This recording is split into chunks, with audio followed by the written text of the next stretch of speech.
نظام وہ دن خاص طور پر مختلف تھا۔ سمندر سے آنے والی ہلکی ہوا کے ساتھ دور کہیں اذان کی آواز گونج رہی تھی۔ اسی شہر میں ایک ایسا نوجوان پروان چڑھ رہا تھا جسے آنے والے وقت میں برصغیر کی تاریخ بدلنے والے کردار کے طور پر یاد کیا جانے والا تھا۔ اس کا نام محمد بن قاسم تھا۔ وہ صرف 17 برس کی عمر میں مگر نگاہوں میں عزم، دل میں ایمان اور شخصیت میں ایک عجیب ٹھہراؤ۔ بچپن سے ہی وہ گھڑ سواری، تیر اندازی اور فوجی تربیت میں دوسروں سے آگے تھا۔ اس کے والد قاسم ثقفی ایک مضبوط کردار کے مالک تھے اور اس کی رہنمائی نے محمد کے ذہن میں یہ نقش کر دیا کہ وہ ایک سپاہی کی اصل طاقت اس کی نیت اور انصاف پسندی ہوتی ہے۔ محمد بن قاسم کو بچپن سے ہی امیر عراق حجاج بن یوسف کے زیر سایہ تعلیم ملی۔ حجاج سخت مزاج تھا مگر محمد کی قابلیت اور دیانت دیکھ کر اس نوجوان کو مستقبل کا عظیم جرنیل سمجھتا تھا۔ اسی زمانے میں حجاج کو یہ خبریں مل رہی تھی کہ سندھ کا بدنام زمانہ راجہ داہر نے نہ صرف اپنے علاقے میں ظلم کرتا ہے بلکہ سمندری تجارتی راستوں کو بھی لوٹتا ہے۔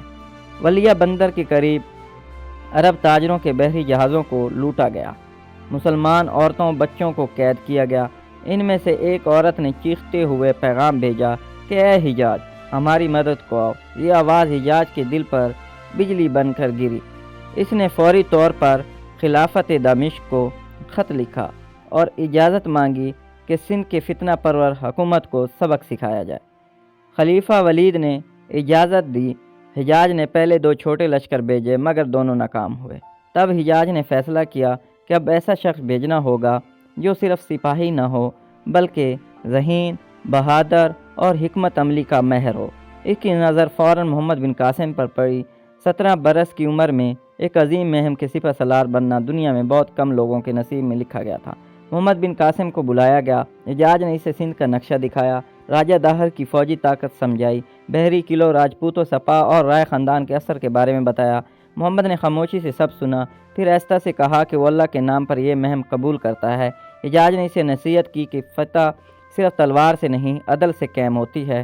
سندھ کے لوگوں کے دل جیتنے ہیں، صرف زمین نہیں۔ چند دن بعد محمد بن قاسم نے بصرہ کے میدان میں کھڑے اپنے لشکر کو دیکھا۔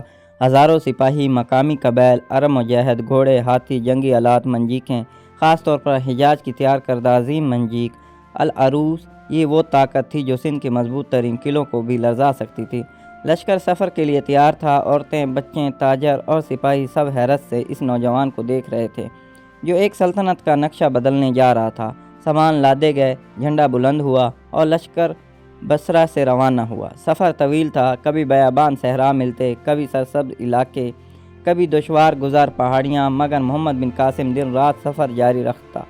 راستے میں وہ ہر سپاہ سے ملتا، ان کا حوصلہ بڑھاتا اور اکثر رات کو خود گشت کر کے پہرے داروں کو ہمت دیتا۔ اس کی یہ عادت سپاہ کے دلوں میں اس کے لیے عجیب محبت پیدا کر چکی تھی۔ جب لشکر سرحد کے قریب پہنچا تو محمد نے پہلے اہم حکمت عملی ترتیب دی۔ اس نے سندھ کے بعض مقامی قبائل سے رابطہ کیا جنہیں داہر کی سخت حکمرانی سے شکایت تھی۔ ان میں سے کئی قبائل نے محمد بن قاسم کا ساتھ دینے کا اعلان کر دیا۔ محمد نے ان سے وعدہ کیا کہ اگر وہ تعاون کریں گے تو انہیں عزت اور انصاف ملے گا۔ یہ پہلا قدم تھا جس نے اس کی فتح کی بنیاد مضبوط کر دی۔ اس دوران راجہ داہر کو بھی خبر مل چکی تھی کہ ایک عرب لشکر تیزی سے اس کی سرحدوں کی طرف بڑھ رہا ہے۔ داہر نے دیبل کے گورنر کو حکم بھیجا اور کہا کہ ہر صورت قلعہ مضبوط رکھا جائے۔ داہر کے لیے یہ حملہ غیر متوقع تھا۔ اسے یقین نہیں تھا کہ اتنی کم عمر کے جرنیل اس کے بڑے بڑے سپہ سالاروں کا مقابلہ کرے گا۔ محمد بن قاسم نے سندھ کی سرزمین میں قدم رکھا تو لوگ حیرت سے اس کے لشکر کو دیکھ رہے تھے۔ کچھ خوفزدہ تھے، کچھ امید سے بھرے ہوئے تھے کہ شاید یہ نیا سپہ سالار ان کے لیے وہ انصاف لائے جو برسوں سے غائب تھا۔ رات کا وقت تھا۔ محمد بن قاسم نے اپنے کیمپ میں بیٹھ کر سندھ کے موسم، جغرافیہ اور دشمن کی طاقت کا جائزہ لیا۔ اس نے فیصلہ کیا کہ پہلا وار دیبل کے قلعے پر ہوگا کیونکہ یہ سمندر کے راستے کی چابی تھی۔ جس نے دیبل فتح کر لیا وہ پورے سندھ کو ہلا سکتا ہے۔ اسی رات ایک مقامی بوڑھا شخص کیمپ میں آیا۔ اس نے محمد کو بتایا کہ دیبل کے مندر میں ایک بلند جھنڈا لگا ہوا ہے جسے بدھ کا جھنڈا کہا جاتا ہے۔ روایت تھی جب تک وہ جھنڈا گرے گا نہیں، قلعہ فتح نہیں ہو سکتا۔ یہ معلومات محمد بن قاسم کے لیے انتہائی اہم ثابت ہوئی۔ صبح کی روشنی پھیلنے والی تھی۔